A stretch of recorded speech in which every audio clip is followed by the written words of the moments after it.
I would like to show you the book. This is a very interesting book. And the point is, it's a historical fiction about a spy chief called the Brahmin. It's a very generic name, and he has explained as to why he has given a caste name instead of an individual name. He could have called him Vishnu Sharma, and he would have still been a Brahmin.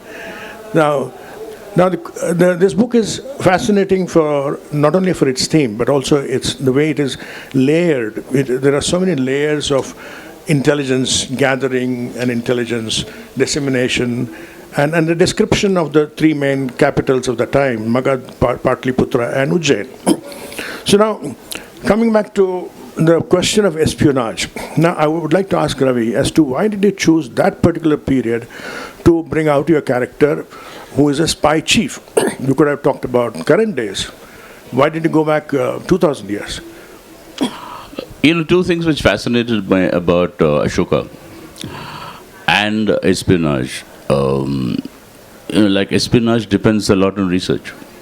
I mean, a spy cannot work on terrain unless it's properly researched. So research was a challenge because there is so little available about about that particular period when Ashoka was ruling. That's number one. Number two, history has its own hypocrisy. History is manipulated by coming generations to kind of suit their narrative of what the particular point is.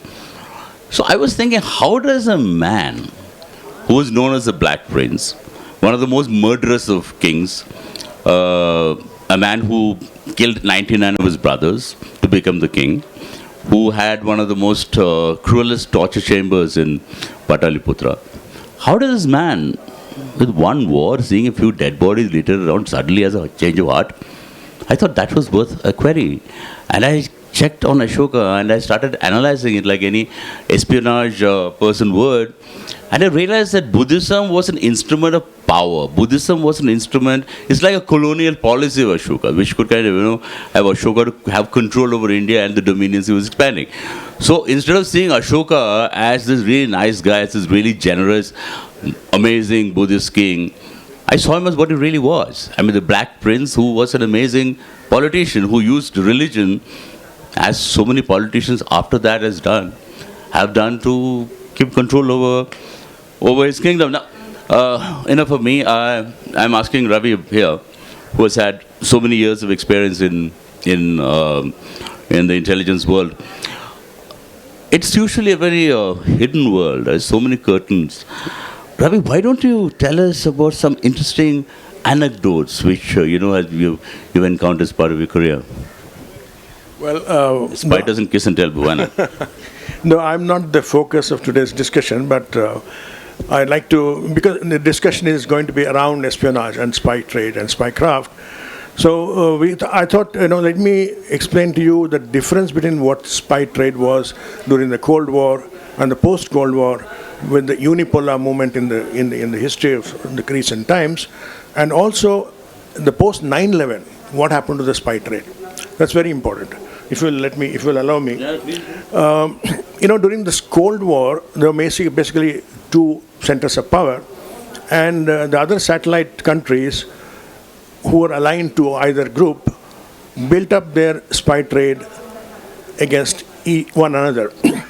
And during those days, at one point of time, London and then Washington became the spy capitals of the world.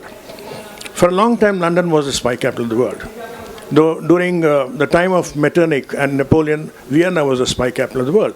So now, the spy capitals have been changing in the history of the world. So even today, London is the playground of the KGB agents. The KGB is no longer called the KGB, it's called the FSB. As you have seen recently in the death of Skripal, or in the near death of Skripal, he didn't die. So this love-hate relationship between Britain and Russia still continues to dominate the European spy scene. Now, this is only a subset. The main contest is between the CIA and the KGB. And as you know, if you go back to the period when the atomic bomb was being devised in the Manhattan Project or the Los Alamos Project, this is not known to many people that the KGB had planted two of its brilliant men one as a radiation inspector, and the other, that is Klaus Fuchs, he went as a British scientist to the Los Alamos project. But he was a Russian spy. And within years of the US atom bomb was manufactured, Russia had the entire technology. And that very unassuming radiation inspector was in that Manhattan project till the year of its manufacture and its dropping in Nagasaki and Hiroshima. And within 1 year, he took leave of his job and told his friends, I'm going on a long holiday to Europe. And he went to Soviet Union and settled there for the rest of his life. Only in 2012, when Russia awarded him the highest honor of that country, his name came out in the US media as the guy who took the atomic secrets from the US to Russia. So this is one of the well-known stories of spy trade. Now, talking about our own experience, 9/11. I want to talk to you about 9/11 and how the entire spy world changed after 9/11. How did it change in India? I'll tell you. Yeah. You see, after 9/11, the CIA, as you know, is the most powerful spy agency in the world. No agency can match the resources that CIA has. So the CIA, which used to earlier have a clear-cut difference between its spies and other spies, they would never identify themselves, they would never introduce to others as agents. But after 9/11, the US compelled every ally, and also not even the allies, every ally to work with them. You have to share your intelligence with us, because this is a war on terror. And terror is the enemy of the world. And every society is going to cooperate with every other intelligence agency in order to fight this war on terror. And that changed the entire spy game. After that, we are now openly collaborating with the CIA, the MI6, the Mossad, and every other agency in the world. And we have annual conferences, which was never heard of before 9/11. And we openly introduce ourselves, and we have cooperation, we have annual meetings, sometimes 6-monthly meetings. So where we discuss the common threats. We in India, talking about India, we have intelligence exchange with the RAW, with the CIA, with the KGB, with the Germans, and with the Mossad, and every other agency. But here I must tell you, the CIA will not tell us anything about Pakistan. They will definitely tell us about other countries. Then they will expect us to tell us about Pakistan, which we openly share, because it's our concern. We tell the whole world about Pakistan, about the problems that we face. But the CIA has got such an intrinsic relationship with the ISI that they will never reveal to us what they are doing either in Pakistan or in Afghanistan. So this is one aspect. I've done a lot of research on espionage in one of my areas of interest. You must be reading about these IB guys being caught and RAW being implicated. It sounds like our intelligent guys are not really good, but that's far, far from the truth. I remember talking to one of the previous Israeli ambassadors, and Mossad was training our guys in Kashmir. And he said, look, the Indian intelligence services is probably one of the best in the world because they operate with the arms tied behind the back. But still, they could teach us a lot of stuff. And this is a private conversation, because he's a friend of mine. So that really, emphasized the belief I had in the Indian intelligence services. And the second thing I'll tell you, this doesn't come under the Official Secrets Act. I was reporting or investigating a conflict zone, and I met this guy through another contact, and he happened to be one of our spies operating in that region. So, how does a spy become a killer? It's usually, okay, you see James Bond standing like blah, blah, blah. It doesn't work that way. So this guy and 2-3 people, they were on a patrol. So they got fired upon. So they returned fire. So this is very rough mountain terrain. So the guys who fired started running because our firepower was superior. So this guy started chasing. They dropped one guy. Then he went after this guy, young guy who was firing at him, and he stopped at the edge of a ravine. So he dropped his gun and put up his hands. He said, "Surrender." So the guy I was talking to, our agent, he said, so he was going to kind of arrest him. Then he asked him, struck him, "Arey, goli tune pehle mara tha na?" The guy said, "Yes," smiling. He said, "Yes." "Ab wo goli mujhe lag jata to main mar jata." He said, "Yes." That was it. That was the turning point when a spy who plays with his life for the country acts in the human rights would say it's a terrible thing is done. Maybe it is. But in the theater of the dark, shadowy operation is one man's life against the other. And one man's life represents the country's life. Another thing I must tell you about RAW, where he has worked one of the most esteemed intelligence organizations, probably the most esteemed. You must know about Jaideep Ranade, the cabinet secretary, one of our great spy masters. I was having a conversation with him, which I've written about. He said the intelligence services are so good, sometimes in the 80s, that the moment Pakistan would hit us with one bomb blast, we'd return with 3. It became so bad that in the history of intelligence in South Asia, for the first time, the ISI chief has requested a secret meeting with the raw chief to say how we could sort this out. Until Indian intelligence was actually destroyed by the politicians. Starting with Morarji Desai and that horrible prime minister called I.K. Gujral. And it has taken us years and years to recover from that. But I think we're getting back on the ground. Let me elaborate what Ravi has been saying. We used to carry out retaliatory attacks inside Pakistan for a long time, till I.K. Gujral clearly wrote on the file that no covert operations will be done by the RAW in Pakistan. And you know how many of our assets were killed because of that? Anyway, so I'm saying this now because it's public knowledge.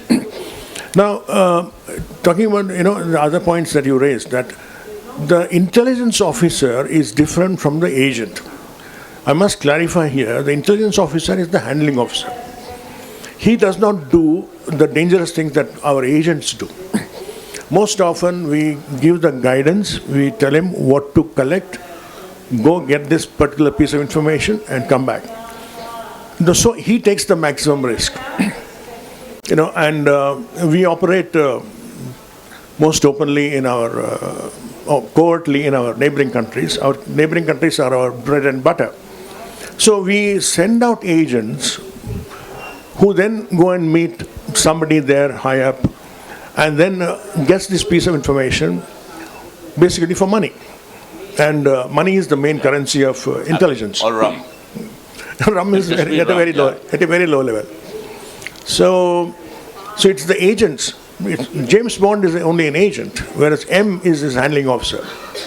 So James Bond is not the intelligence officer. So, but our officers, James Bond is a highly romanticized notion. Even the MI6, they don't have anybody like that. You should actually look at that Netflix series on Fleming, who wrote what James Bond, and it's supposed to be a film on the life of Fleming. Sorry. Actually, there are still some very aggressive intelligence agencies in the world. CIA is one, but it gets its authorization from the president before killing someone. Whereas Mossad also probably gets its authorization and then carries out elimination operations. And some of the high-profile operations were those when they killed a Palestinian high-value target in Dubai. You may recall how about 15-20 people checked into the same hotel where this Palestinian leader was staying, and how they poisoned him and killed him. Now, similar operation has been done by the Saudis in the case of Jamal Khashoggi in Istanbul.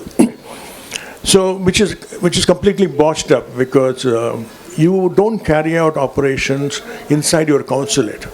That's a complete no-no. It's absolute idiocy to carry out any operation, any murder inside your own consulate. You should do it in some neutral area. So you can trust the Arabs to do it, and And no wonder Erdogan is playing up and hitting them very hard. You know, I must tell you the dangerous world of these guys live in. And we're sitting in a very protected, happy areas. I mean, the number of things they counter. This friend of mine who was working in Kashmir, he's very fair, tall, looks like a Kashmiri. So, like all over the world, there are a lot of hate speeches which happen in mosques, which is not available, access not possible for Indian security agencies, like the Americans who spy on them with electronic surveillance and all that. So this guy, his job was to go to these mosques which were identified as where hate speeches were done and just sit there, wearing a firan. And I said, do you know Kashmiri? He said, nahi yaar, meri itni halat kharab ho jati thi. All if somebody asked me one question in Kashmiri and I couldn't answer, I'd be exposed. So he pretended that he was deaf and dumb. No, I mean, pretended he was dumb, he couldn't speak. And this is one of our ace spies who's still operating. I don't know if he's still operating, I haven't seen him for a while. So, when we lead such safe lives, these are the guys who actually put their lives at risk to make sure that we live safely, we sleep safely. I mean, he's one of the spy masters who has ensured that things like that don't happen to us.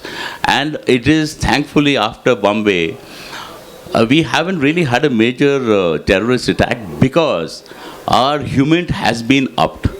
Better resources has gone in spite of whatever the media says. And I think we are very proud to have the kind of intelligence services RAW and has. Thank you, Ravi. Thank you. Now questions. Yeah. Where do you put the cell phone? Upfront, you are relying on a study light, which is your protection. But today, the cell phone allows people to invade other people's privacy far more than what your restrictions and your guarded satellite allows you to do. So how do you compete with, my neighbor being able to know more about me than you because you yourselves are so filtered? If I understand your question rightly, how does the intelligence operators compete with cell phone? Yeah, I mean, in the sense that... No, there's no competition at all. I mean, The cell phone is operating privately. You are going... Madam, it's all monitored. Don't worry about that.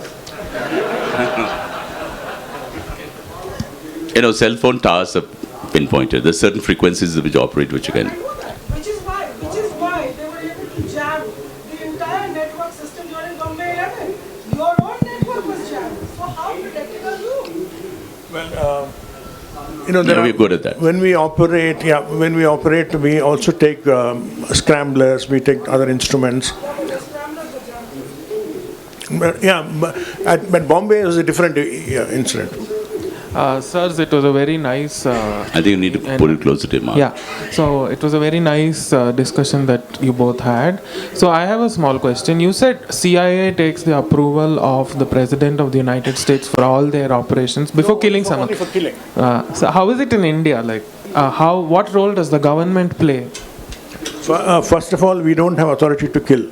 Okay. The government want to kill each other.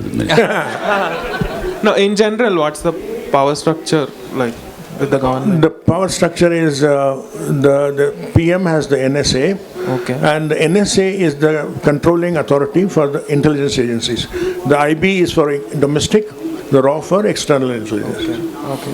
What I know about, a little bit about, especially in conflict zones, the authority to kill is usually taken at the very base level. They don't want to know. Usually between the handler or the commanding officer, whatever, who authorizes the kill. Sometimes the guy just informs this is the background and that's what it is. I'll tell you. Do we have time for stories? Okay. There's another amazing agent I know who's operating in Kashmir. So Ram, it was the currency for information more than money.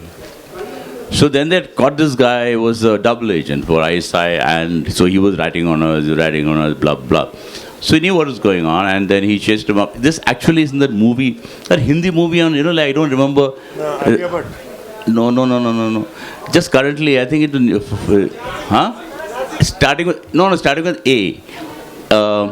Anyway, what is it? Same thing, and in fact, it's made on this guy. Ayari.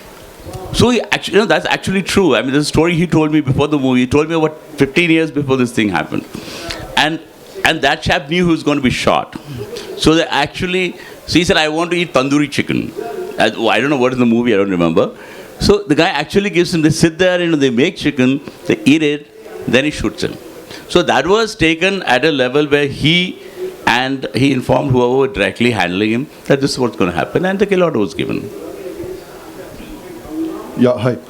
I just wanted to check with you what happened in the 80s, that in the late 80s when the Kashmir issue basically erupted, was there a intelligence failure from our agencies, or was it a overshadow of the intelligence? Like they didn't expect this much of Fidai and the other people Which to one come is in. it? And one more. 86. 89, 89. And one more is that we all know about the Mossad, how the Mossad tracked down all the people who were involved with Munich incident and basically eliminated each of them. So has there been a similar operation which was carried out by our intelligence agencies? I don't know, maybe RAW is not there, IB to some extent, no. Okay, let me talk about the 89 incident where there was a sudden upsurge in the Kashmiri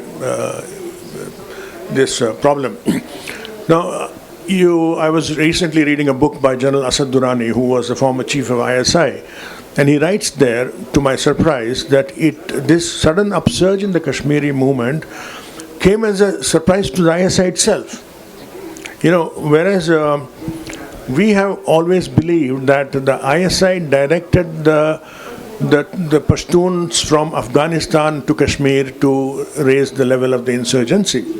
No, but actually what happened was in 1988 there was an election in Kashmir which was heavily rigged in order to ensure the election of Farooq Abdullah. That led to a lot of alienation of the Kashmiri people.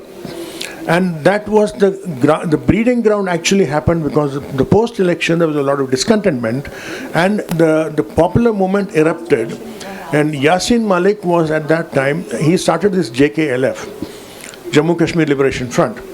Now, after he started it, the ISI picked on him and the ISI called him to meet for a meeting in Dubai. He went for a meeting in Dubai and they told him, this is what you have to do and we will keep funding you. To my surprise, Yasin Malik refused to do that. And they then dumped him, and then they picked up certain mullah-oriented, hardcore Islamist groups to start the Hizbul Mujahideen in Kashmir. That's how it started. So the reasons were partly local and then partly ISI manipulated. I'd like to answer the question a little bit more. The days of the Munich operation, there were no cell phones, there was no electronic surveillance. It is far more easier for spies to operate. Today somebody moves, everything is seen by satellite. So it becomes very difficult. And many of these guys are supported by governments. So they really protect them electronically, they protect them by surveillance, they give them safe houses. It's very difficult now. Only the Russians can do it. Yeah. Last question. Ajmal Kasab, if it was not for him, how soon would we have found out about the Bombay blasts? That was one lone... No, let me explain to you here. There was sufficient warnings, sufficient intelligence about an attack coming from the sea. Like 9/11. A seaborne attack was expected, and we had sufficient intelligence. And this information was given to high-value targets in Bombay, especially Taj and Oberoi and all that. They were given, and they had increased their level of security. But then the attack did not take place for about 2 weeks or 3 weeks. Then they slackened down. Then the attack happened. So there was a bit of intelligence that there was going to be a seaborne attack on Bombay. We had information. If you read the book, you'll understand, because the Brahmin, the spy in this book, is descended from the time of Ravan, and Ravan was a Brahmin king. So it is part of the the Ravan's kind of intelligence services where this line is descended. Then I thought I'll get questions like this too. It's fun.